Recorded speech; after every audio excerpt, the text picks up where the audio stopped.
Okay, सो कल हम लोगों ने क्लासेस एंड फंक्शंस पढ़े थे। बेसिकली क्लासेस के अंदर क्लासेस आर ब्लूप्रिंट्स जिनके थ्रू हम इंस्टेंसेस उनके चाइल्ड क्रिएट करते हैं एंड उन चाइल्ड्स को हम बिहेवियर डिफाइन करते हैं क्लासेस में ही। उसको हम वेरियस इनहेरिटेंस मेथड्स के थ्रू बनाते हैं एंड दैट्स दैट। आपने ये सब पढ़ा था ना? आपको कल की क्लास में कोई भी डाउट था किसी को भी?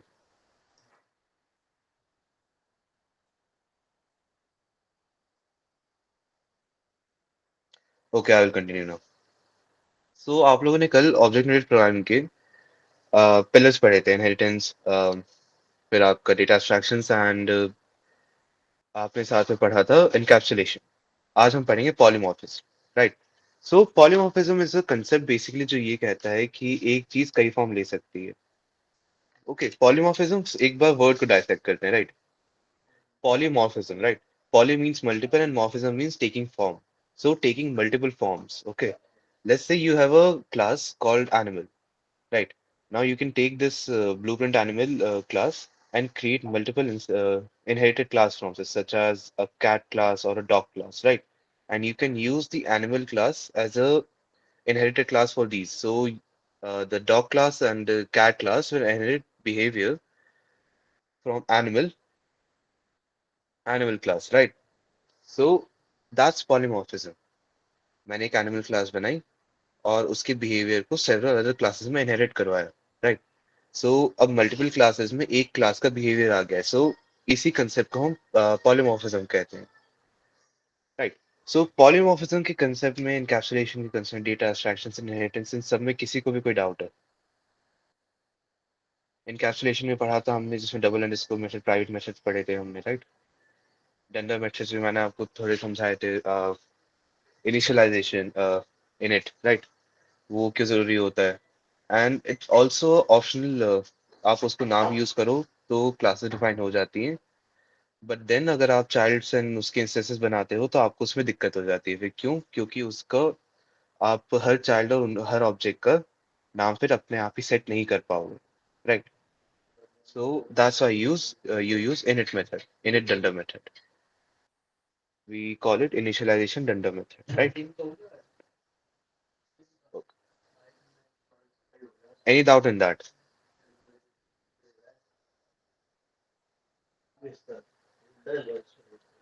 Sorry, let me set up my screen. Give me a moment.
My apologies.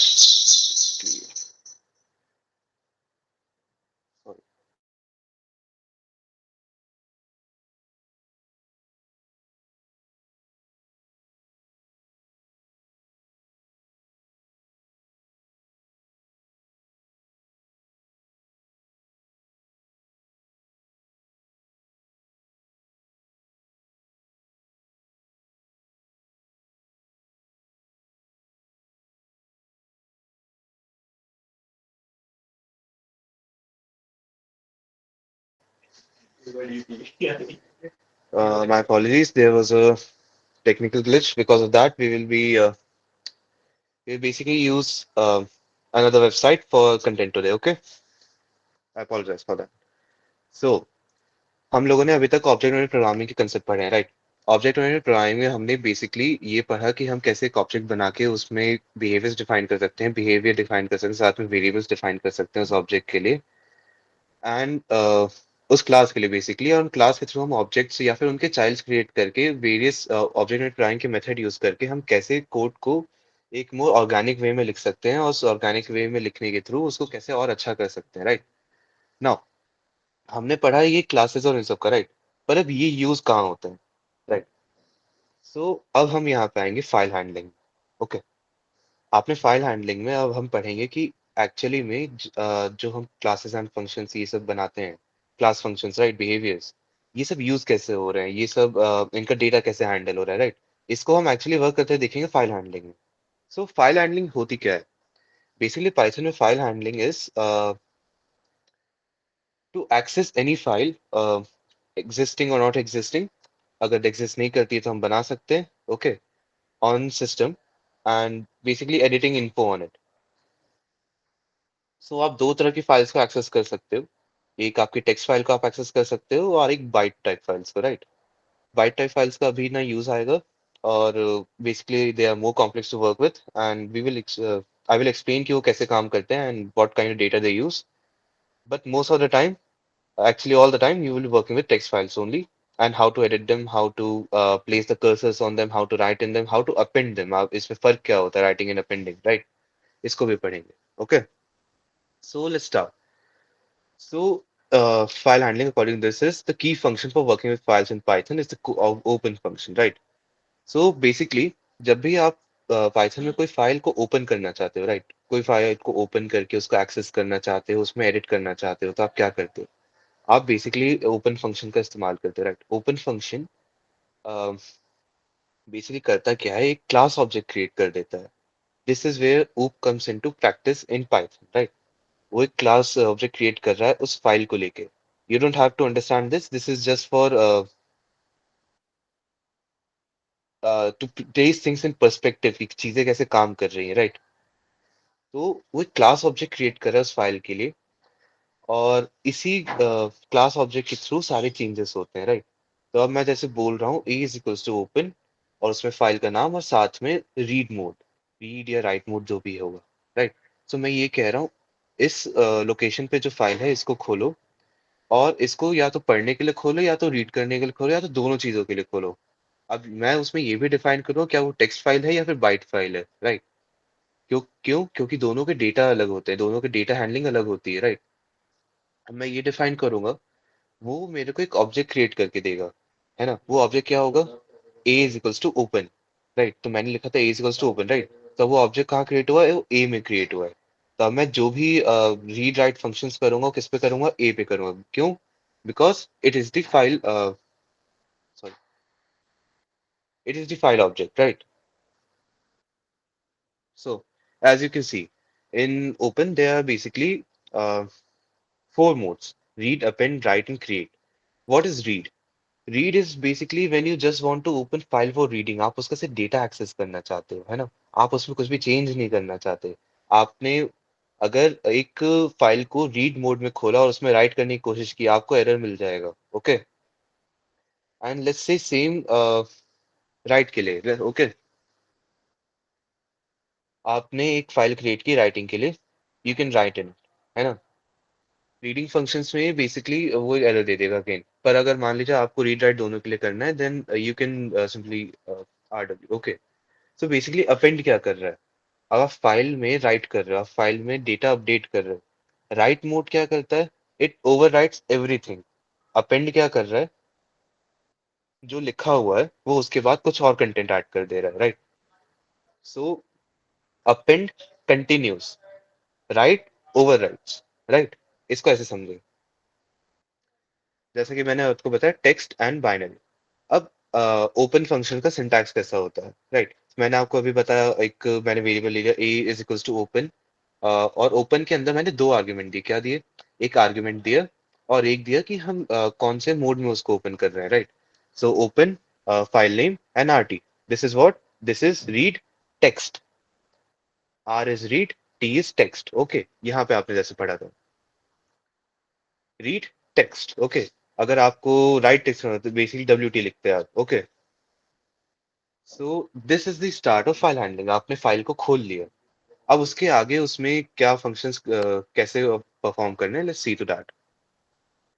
So let's say there is file, उसमें ये कंटेंट है, ओके? अब इस फाइल को ओपन करने के लिए हमने जो बाय डिफॉल्ट फंक्शन हमें मिलता है पाइथन में, ओपन फंक्शन, राइट? जो मैंने अभी आपको समझाया वो हमने यूज किया और उसको खोला।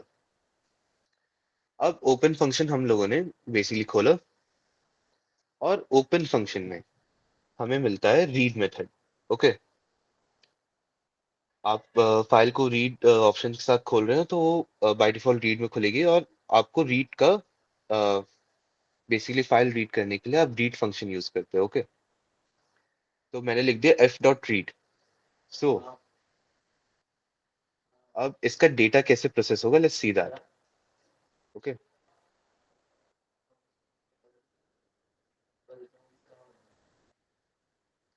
तो मैंने किया, मैंने एफ डॉट रीड किया। अब फाइल का जितना भी डेटा था वो इस क्लास ऑब्जेक्ट में आ गया, राइट? क्लास मतलब फाइल जो ऑब्जेक्ट क्रिएट हुई थी, a is equals to open, यहाँ पे क्या हुआ था? F is equals to open, right? So अब ओपन फंक्शन जो है, जो उसने जितना भी डेटा था वो एफ नाम के एक ऑब्जेक्ट को क्रिएट करके उसमें डाल दिया।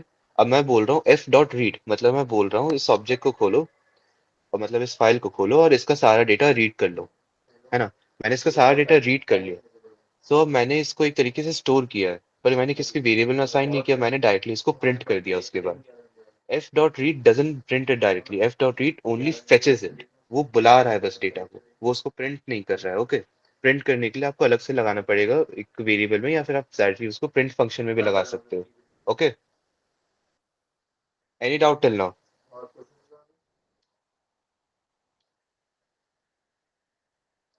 You can use the raise hand option or write in the basically the chat box if you have any doubt. uh, Chat option is working, okay?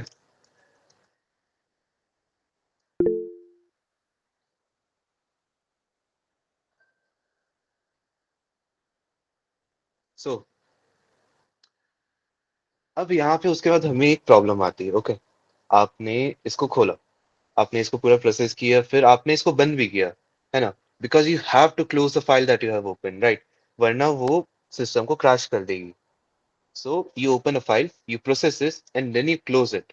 It's very important that you close it, okay? आप close कैसे करते हो? आपने जो file object create किया है basically उसके बाद आप यूज करते हो close function. So F is equals to open आपने किया, उसके बाद आपने F read function write function उस पे लगाया, and then what do you do?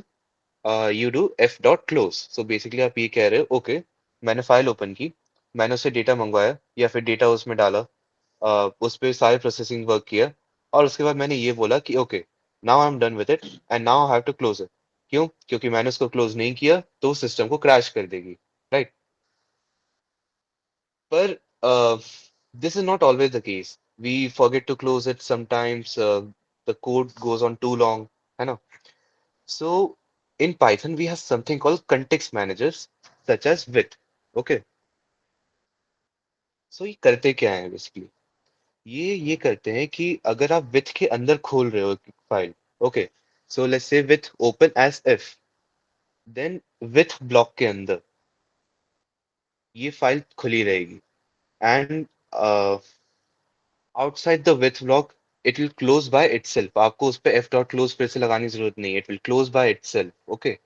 So this is called context managers. क्यों? क्योंकि ये एक ब्लॉक के अंदर कंटेक्स्ट डिफाइन कर रहे हैं कि ओके, इतने से ये अगर मैंने ब्लॉक बनाया है, code block, with block, then इस विथ ब्लॉक के अंदर इस फाइल का ही कंटेक्स्ट यूज होगा, और इसके खत्म होते, इस ब्लॉक के खत्म होते, इंडेंटेशन खत्म होते ही हम इस कंटेक्स्ट को हटा देंगे, दैट इज हम फाइल को क्लोज कर देंगे। So context managers, this is called with keyword. Okay, in Python it is a very good practice. Okay, Python is basically it's a very easy and easy to write language, and also very short scripted language. Okay, Python बहुत लंबी language नहीं है लिखने को, unlike Java and C++ and other languages. Okay, so basically Python ये कहती है कि आप कोड को छोटा लिखो, पर एक तरीके से लिखो, और वो तरीका हम उसको कहते हैं Pythonic way. Okay, Pythonic way of writing a code. Pythonic way of writing a code मतलब होता है कि आप उसको पाइथन के जो रूल्स गाइडलाइंस जिस पे वो बेस हुई है, उस पे बेस करके लिख रहे हो, right? So a Pythonic way of file handling is using a with statement. It is a recommended method for file handling. Okay. Now, मैंने अभी आपको जैसे बताया, it is good practice to always close the file when you're done with it. If you're not using with statement, you must write a close to it in order to close the file. Okay. With से आपने open किया, आपने उस पर operation perform किया, then आपने जैसे indentation block को एग्जिट किया, you have closed it, close file. जैसे मैंने बोला एफ डॉट क्लोज या फिर dot close function, right? No, you should always close your files. In some cases due to buffering, changes made to file may not show until you close the file. That is also the case. Basically buffering क्या होती है? Buffering ये होती है कि आपने data update कर दिया है, पर क्योंकि जो डेफिनेशन ब्लॉक था या फिर जिसमें वहां पे आपने डेटा को प्रोसेस किया है, वो ब्लॉक अभी खत्म नहीं हुआ है फंक्शनिंग प्रोसेस होना। So basically the data will not show unless and until you close that operation. That is you close कि मैंने अब इसमें एक्शंस परफॉर्म कर दिए, close this file, then the system understands okay, now we have to save the data, we have to save the file. So that's that. Okay, so अब basically हम लोग आते हैं रीड मेथड पे। हम लोग रीड मेथड के अंदर ये स्पेसिफाई कर सकते हैं कि हमको कितने कैरेक्टर चाहिए। Okay, it starts and then we can basically, अगर हम रीड को बोल रहे हैं कि पांच पांच कैरेक्टर आगे के रीड करने, देन वो एक कर्सर क्रिएट करेगा जो 0 से 5th कैरेक्टर तक जाएगा, वहां पे रिटर्न करेगा, वहां पे रुक जाएगा, next time we call F dot read, और उसके आगे हम लोग कुछ और कैरेक्टर डिफाइन करते हैं, then it will start reading from that. हमें वहां का चेंज करने के लिए बेसिकली दूसरे मेथड्स यूज करने पड़ते हैं, कर्सर चेंज करने के लिए, कर्सर की पोजीशन चेंज करने के लिए, जिसको हम सीक और सीक मेथड कहते हैं। Okay, now read lines. Read lines in Python basically read method में आपको पूरा डेटा मिल रहा था, राइट? उस रीड लाइंस मेथड क्या कर रही है? रीड लाइंस मेथड बेसिकली ये कर रही है, it is returning you a list. Okay, of sorry, read line method is returning a single line. Okay, there is another method that returns you every line as a list, है ना? और हर line के and में आपको मिल जाएगा and line character या फिर new line character जिसको कहते हैं। Okay, what is new line character? जैसे आपने प्रिंट में आर्ग्यूमेंट पढ़ा था ना, एंड आर्ग्यूमेंट, राइट? सो उसमें हम लोग जो स्पेसिफाई कर रहे हैं, तो हम उसकी डिफॉल्ट वैल्यू चेंज कर रहे हैं, राइट? सॉरी, तो हम उसकी डिफॉल्ट वैल्यू को चेंज कर रहे हैं, राइट? जब हम उसकी डिफॉल्ट वैल्यू को चेंज कर रहे हैं, तो डिफॉल्ट वैल्यू एक्चुअली है क्या? जब हम प्रिंट कर रहे हैं तो वो अपने आप नेक्स्ट लाइन पे जा रहा है, राइट? तो एंड आर्ग्यूमेंट डिफॉल्ट वैल्यू होती है new line character, backslash N. Okay, so let's see this read line method in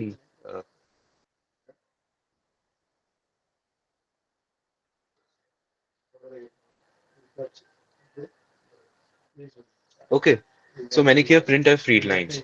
Now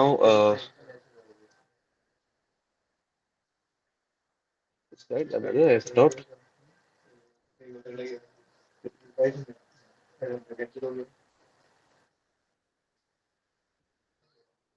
wait, let's see here।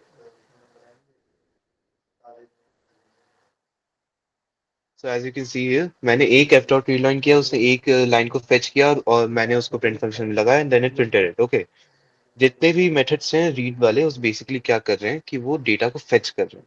अब उस डेटा को फेच करने के बाद आप उसको कैसे प्रोसेस करें that's up to you.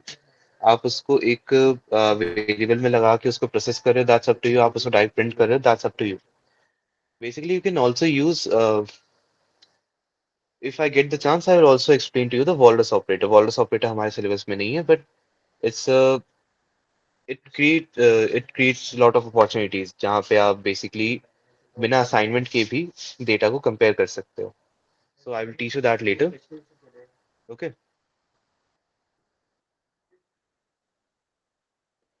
Let's go. Python file dot write. Okay, अब हम लोगों ने अभी तक पढ़ा था रीड। पाइथन की फाइल्स रीड कैसे हो रही है। Okay, there is read function, read line and read lines. Okay, read lines function क्या करता है? रीड लाइंस फंक्शन बेसिकली आपको a list of all the lines एक रिटर्न करता है। Okay, so that's that. Then we come to write. To write to an existing file, you must add a parameter to the open function. Okay. आपने open function create किया, अगर उसमें आपने सिर्फ file का नाम डाल के उसको ओपन किया then it will open as a read only file. आप उसमें राइट नहीं कर सकते। राइट करने की कोशिश करोगे वो अपने आप एरर आ जाएगा उसमें। Okay, okay, before I continue, इतने पार्ट में किसी को भी कोई डाउट था?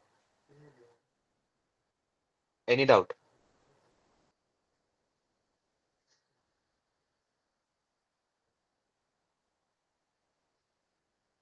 In call messages are still open. You can write it there, or you can basically speak if you have any doubt. Okay.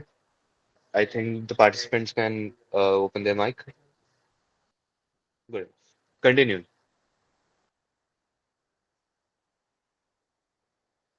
So basically मैंने आपको बताया कि अगर आप सिर्फ फाइल का नाम डाल के उसको ओपन कर रहे हो विदाउट स्पेसिफाइंग एनी रीड या राइट मेथड आपको किस में ओपन करना है। Okay, so basically it will open text file in read mode only. Okay, but let's say you want to write to it, so you have to specify to Python कि ये वाली file खोलनी है जो इस location पे है and I also want कि मैं इसमें राइट कर सकूं या फिर अपेंड कर सकूं। So according to that you have to write. Okay, so here writing to an existing file. Okay, to write to an existing file you must add a parameter to the open function. A append will append to the end of the file. W write will overwrite any existing content. As I explained, आपके पास एक content है file में, उसको आपने open किया Python में, आपने उसको अपेंड में ओपन किया, उसके नीचे जितना था और ऐड हो जाएगा। आपने उसको राइट में ओपन किया, वो जितना था खत्म होके फिर से लिखा जाएगा। राइट, सो इसको समझिए। अब लेट्स सी हियर। ओके, सो हम यहाँ पे देखिए विथ ओपन एज इफ हमने यहाँ पे विथ कंटेक्स्ट मैनेजर यूज करके बेसिकली एक फाइल ओपन की और उसमें एक लाइन हमने राइट कर दी है। लाइन क्या थी? Now the file has more content. अब हमने यहाँ पे क्या किया? हमने यहाँ पे किया एक और कंटेक्स्ट मैनेजर लगाया विथ। ठीक है, एक और विथ ब्लॉक लगाया, वहां पे एक और बार फाइल को एंटर किया, सॉरी फाइल को एक और बार एक्सेस किया और उसके कंटेंट को हमने रीड करके प्रिंट कर दिया। Okay, so this is writing. Okay, you use f dot write to write a line into the existing code. Now, अब यहाँ पे मान लीजिए अगर आपको नई लाइन क्रिएट करनी होती या फिर स्पेस देना होता तो बेसिकली यूज मल्टीपल ASCII और यूनिकोड कैरेक्टर्स और basically new line characters backslash and other things. Okay, now let's say you have to overwrite existing content, है ना? बेसिकली देखिए यहाँ पे आपने एग्जिस्टिंग फाइल में अपेंड में ओपन किया था, राइट? See this. सो आपने क्या किया था? आप बेसिकली इसको ये बोल रहे हो नई फाइल खोलो, जो उसका कंटेंट है उसमें ऐड करना है। अब आप बोल रहे हो कि जो फाइल हम खोलेंगे उसको पूरा ओवरराइट कर देना है, उसमें कोई डेटा पहले का नहीं रहना चाहिए। सो you open it in right mode. Okay, with open file, with open आपने फाइल डाली, आपने राइट मोड डाला एज एफ, फिर आपने उसमें राइट किया, फिर आपने उसको जैसे इंडेंटेशन को एग्जिट किया, सो बेसिकली विथ ब्लॉक अपने आप उसको बंद कर दे रहा है फाइल को। फिर आपने एक और विथ ब्लॉक लगाया, उसमें फिर से आपने फाइल को ओपन किया, उसमें रीड की, प्रिंट किया and then you exit the indentation and the file closes by itself. आपके कंप्यूटेशनल सिस्टम पे भी बर्डन नहीं आया, एंड आपकी file auto saves. Okay, so this is a win-win situation. Context managers are very useful in Python. With Flock is a very recommended way of using file handling. Okay.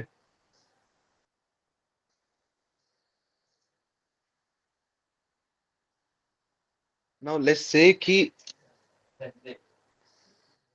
uh, sorry, let's say कि आपने जो file open की, okay, वो file exist नहीं कर रही. मैंने बोला कि एक्स लोकेशन में एक sam.txt करके एक फाइल है. नाउ sam.txt एक्स लोकेशन में एग्जिस्ट नहीं कर रही है, पर मैंने उसको फिर भी बोल दिया कि इसको ओपन करो. So when you are write in append mode, वो क्या करेगी, वो उस फाइल को क्रिएट कर देगी. वो उस फाइल को क्रिएट कर देगी, पर उसमें होगा क्या data? No data, it will be empty. Okay. आपने उसको एक बार ओपन किया, आप उसमें फिर जो लिखना चाहो लिख सकते हो. नाउ एक बार उसने आपने पाइथन ने उसको अपने आप क्रिएट कर दिया, then you can basically write in that और यूजिंग राइट और अपेंड एंड. पर क्या होगा कि फाइल एग्जिस्ट नहीं कर रही है और आप उसको रीड मोड के साथ खोलो. ओके. सो बेसिकली बात ऐसी है कि आप पाइथन आपका इंटेंशन देख रहा है. अगर आप उसमें रीड या अपेंड करना, सॉरी, राइट या अपेंड करना चाहते हो, तो वो फाइल को क्रिएट कर देगा, कोई दिक्कत नहीं है अगर वो एग्जिस्ट नहीं कर रही है तो. पर अगर आपने उसको रीड के साथ खोला है, तो पाइथन क्या कह रहा है कि यार तुमने फाइल भी क्रिएट नहीं की, अब तुम मुझे कह रहे हो कि इसको रीड भी करो. ठीक है, मैं तुम्हारे को ब्लैंक कंटेंट दे दूंगा, पर ये एग्जिस्ट नहीं कर रही है, मैं इसको क्रिएट कैसे करूँ? So it will return error. Okay. So that's that.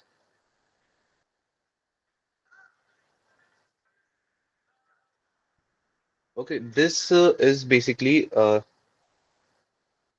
आपका OS module. OS module is basically अगर आपको फाइल सिस्टम फाइल के साथ काम करना हो, सिस्टम के साथ इंटरैक्ट करना हो, this is a default module of Python. हमारे पिछले साल एक क्वेश्चन आया था एंड सेम में, सेमेस्टर वन के एंड सेम में, कि चार डिफॉल्ट मॉड्यूल्स का नाम बताओ. Okay. So there was a question like that. So क्या क्या हो सकते हैं? एक मैथ होगा, एक अभी मैंने आपको बताया ओएस. तो ठीक है, ओएस क्या कर रहा है? ओएस बेसिकली आपके सिस्टम फाइल्स या फिर सिस्टम के साथ इंटरैक्ट कर रहा है, राइट?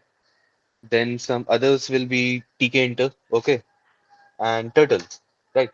सो ये सब आप लिख सकते हो वहां पे. आप बेसिकली ओएस का एक यूज होता है कि if OS dot path exist, basically क्या करे, ये चेक करे ये पाथ एग्जिस्ट कर रहा है या नहीं. तो मैंने आपको ये भी बताया, वो रीड और राइट और अपेंड में क्या कर रहा था? राइट और अपेंड में चेक कर रहा था, अगर वो file exist, file path exist नहीं कर रहा है तो क्रिएट कर दे रहा था. अब रीड में तो हम ये कर नहीं सकते ये चेक, है ना? वो एरर दे देगा. तो for that we use this, right? If os.path exists in this location, basically you don't have to use the os.remove function. It's a very volatile function. मैं आपको एक इंस्टेंट बता रहा हूँ. Once I was coding, मैंने os.remove से गलती से मेरा एक बहुत जरूरी फोल्डर को गलती से डिलीट कर दिया था, राइट? क्यों? क्योंकि एक लॉजिक एरर हो गई थी कोड में. So you don't want to use os.remove directly. It's a very volatile function, right? So this is all there is to file handling. Now let me give you example of the read lines function. Okay.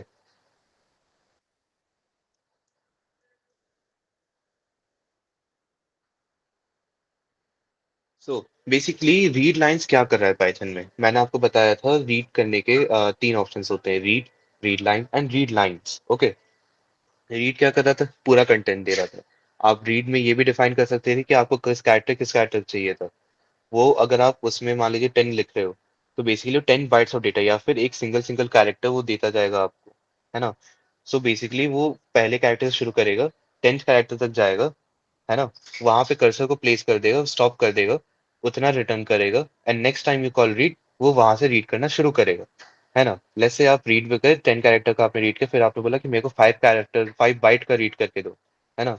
सो आपने भी लिखा read 5, तो अब वो वहां से cursor जाना शुरू होगा. So that's how read works.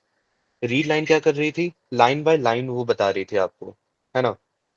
सो आपने रीड लाइन यूज किया, फिर आपने एक और रीड लाइन डाला। सो लाइन बाय लाइन आप इसको एक फॉर लूप में डाल के भी यूज कर सकते हो। It's a very good way of using it, है ना।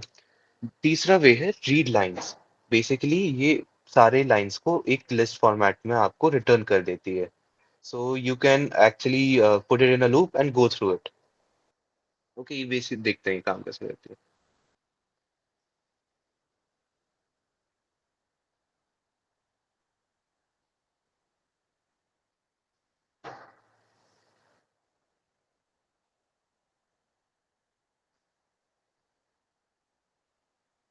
ओके, सो देखिए, मैंने यहाँ पे एक एफ इजिकल्स टू ओपन एक फाइल ओपन की और वहां पे प्रिंट किया print F dot read lines. अब जो रीड लाइन्स था, उस फंक्शन ने एफ डॉट रीड लाइन्स ने एक डेटा सेट हमें रिटर्न कर दिया। डेटा सेट किस फॉर्मेट में? लिस्ट फॉर्मेट में। ओके, अब इस लिस्ट को ऑब्जर्व करते हैं। ओके, पहली लाइन थी hello welcome to demo file dot T X T. फिर उसके बाद वहां पे एंटर था, बेसिकली हमने न्यू लाइन पे गए थे। अब न्यू लाइन पे गए तो वहां पे कौन सा कैरेक्टर आएगा? New line character. New line character is backslash N. फिर दूसरी लाइन भी आ गई हमारी, एंड द थर्ड लाइन। पर थर्ड लाइन में हम नई लाइन पे तो गए नहीं थे, so that's why no new line character. So basically अब आपको न्यू लाइन कैरेक्टर्स को हटा के इसको प्रोसेस करना पड़ेगा। That's one downside to read lines function. वो आपको एक लाइन लिस्ट फॉर्मेट में सारी लाइंस को रिटर्न कर देता है, but then you have to literally process it. वहां से आपको न्यू लाइन कैरेक्टर को हटाना पड़ता है। Okay, so that's why we prefer using readline function instead of read lines function. Okay, so that's that. Now let me show you the seek function.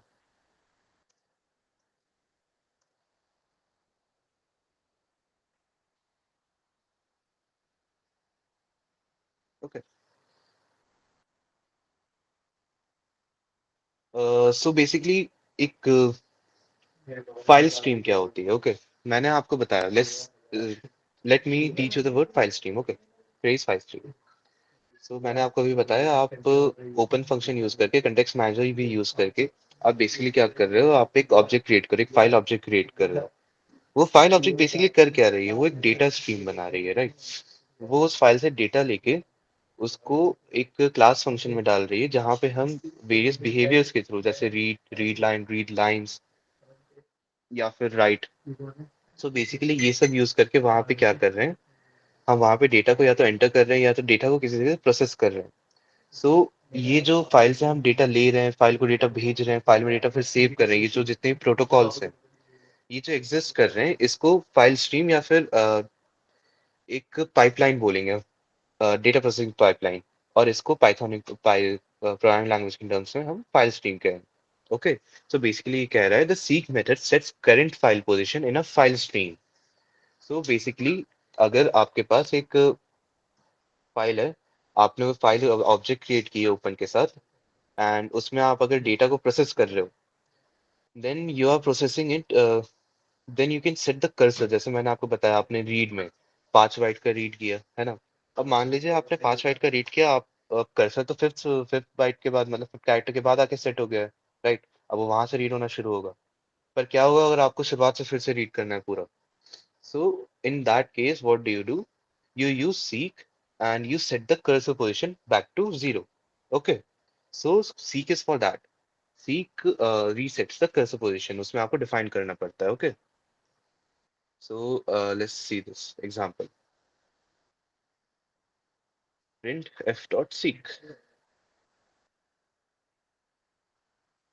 So basically ये क्या कर रहा है? ये f dot seek जो cursor set हो रहा है, तो कौन से cursor position पे कौन सा byte है, कौन सा character है, उसको return करके print भी कर रहा है, right? So this was your seek method. Basically that's that. File handling में after this there's basically CSV handling and pickles. Pickles किस लिए use होता है? CSV, let me explain you CSV and what pickles are. Okay, so CSV is comma separated value files. Okay, अभी तक हम text file के साथ interact कर रहे थे, right? अब CSV फाइल क्या है? CSV फाइल्स आर बेसिकली जब आप डेटा प्रोसेसिंग, डेटा एनालिसिस सब में जाते हो, so you need a file format, a very basic file format जिसमें डेटा सेट्स को आप ऑर्गेनाइज कर सको। आप डेटा सेट्स को ऑर्गेनाइज कैसे करते हो? आप बेसिकली वहां पे कॉमा सेपरेटेड वैल्यूज डालते हो। कॉमा सेपरेटेड वैल्यूज मतलब आपने लिखा नेम, फिर आपने कॉमा लगाया, फिर आपने लिखा टाइप, क्लास या फिर मार्क्स डाल दिए, right? So name comma marks. फिर आप दूसरे लाइन पे गए, आपने लिखा किसी का नाम, फिर उसका मार्क्स लिख दिए, फिर आप दूसरी लाइन पे गए। सो बेसिकली आप क्या कर रहे हो? आप ये बोल रहे हो कि ये पहला कॉलम है and this is the second column, और ये पहले कॉलम का डेटा है पूरा, and this is the data of the second column. और इन दोनों कॉलम्स को आप सेपरेट कैसे कर रहे हो? Through commas. So each comma creates a new column, है ना, और represents a new column. Okay, so look at that now. This was CSV. We use CSV module for this. Okay, CSV module के functions और ये सब अलग होते हैं, we will study that. And apart from that, we have the pickle module. Pickle module basically क्या कर रहा है? Pickle module is basically आपके पास जब बाइनरी डेटा हो, देखिए, आपकी जो डेटा स्टोरेज होती है वो कई फॉर्मेट्स में यूज होती है। ओके, बहुत फॉर्मेट में वो स्टोर होती है। ओके, अलग अलग लैंग्वेजेस अलग अलग तरीके से उसको स्टोर करती हैं, but one of the most frequently used way was using binary files or dot bat files. Okay, so ये क्या करती है? बाइनरी फाइल्स को अब राइट रीड एंड राइट करने का एक बहुत अलग तरीका होता है, वो एक बहुत अलग तरीके से काम करती है। क्यों? क्योंकि उसमें फॉर्मेटिंग होती ही नहीं है। You can not format, basically आप उसमें एक नई लाइन पे नहीं जा सकते, है ना? सो आपको वो पहले से सब डिफाइन करके रखना पड़ता है, उसका एक स्ट्रक्चर क्रिएट करना पड़ता है, right? So pickle module is use for that. You can convert a dot bat of a txt and then process it using normal ways, but it is a very uncommon and very problematic way to do that, and we don't do that. We usually use pickle module जिसमें functions बना के रखे गए to handle such kind of contingency. Okay, so uh,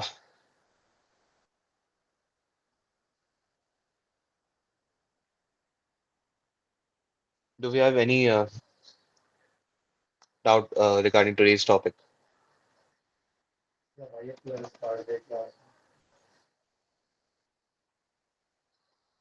Okay, so if you have any doubt, you can contact us or you can tell us.